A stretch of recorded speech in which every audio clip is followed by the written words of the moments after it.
This video, I'm gonna show you 5 things you shouldn't do in Porto. But first, let me give you a brief overview of what you can find in this wonderful Portuguese city. Let's discover together all the charm and secrets of Porto. Lately I've been chasing daylight, 'cause I don't wanna go without you. Think I loved you in another life. Even in the dark, even when it's cold, you stay true. Even hell would feel like heaven. Even hell would feel like heaven. Even hell would feel like heaven with you. So what can I do?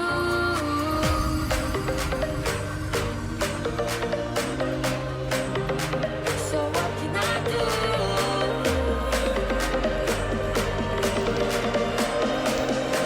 It feels like heaven with you.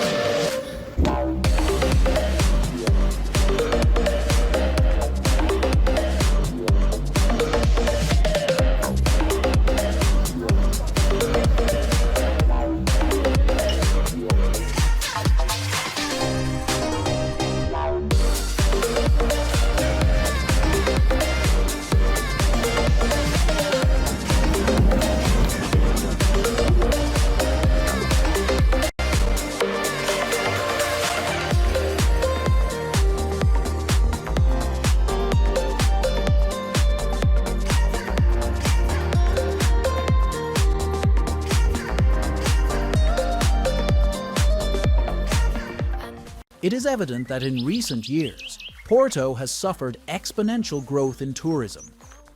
And living right on the border, this is Spain and this is Portugal. It becomes a very good option for a weekend getaway. That is why here in this video, I will show you 5 things you should not do in this Portuguese city. The 5th, perhaps the one that generates the most controversy.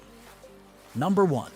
One reason not to visit the Palácio da Bolsa in Porto could be if you have limited interest in history, architecture, or economics. The palace is small and you have to pay an entrance fee. Therefore, I would dismiss this option. Number 2.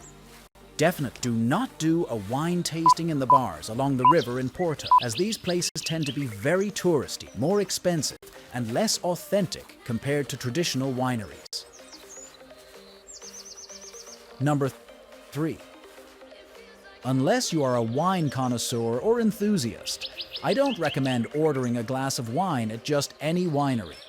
It can easily cost you €7 per glass. I recommend taking a guided tour of a winery, where at the end of the visit, you can enjoy a tasting of 3 different wines.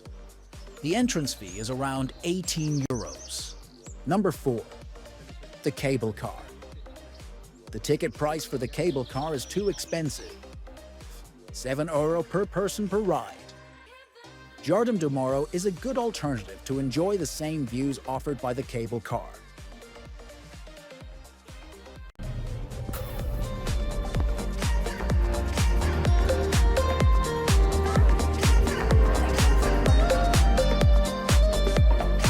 I know that I don't always treat you right, but I need you to know, I've been bruised.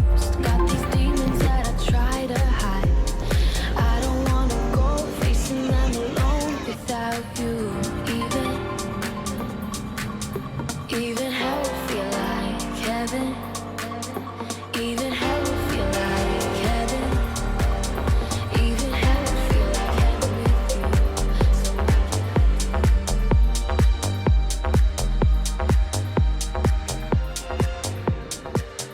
So Number 5. Visiting the Lelo bookstore in Porto might sound appealing, but there are some reasons to reconsider. Firstly, it's always crowded with tourists, with long lines that can take away from the charm. Additionally, they charge an entrance fee, which is uncommon for a bookstore. The commercialization of the place can make it feel more like a tourist attraction than an authentic bookstore. Strict photography policies can be frustrating if you want to capture its beauty. Finally, the large influx of visitors can damage the structure and the books, affecting the preservation of the place.